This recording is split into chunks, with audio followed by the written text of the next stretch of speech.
భవద్వేషిణి.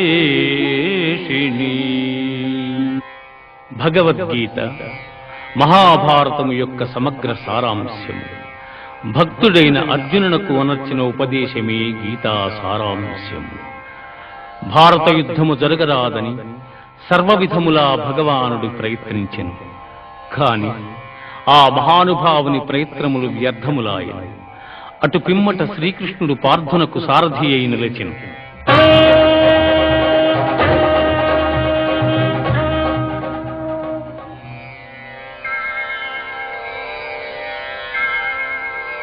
యుద్ధరంగమున అర్జునుని కోరిక మేరకు రథమును నిలిపెను. అర్జునుడు ఉభయ సైన్యములలో గల తండ్రులను, గురువులను, మేనమామలను, సోదరులను, మనుమలను, మిత్రులను చూచి హృదయము ద్రవించి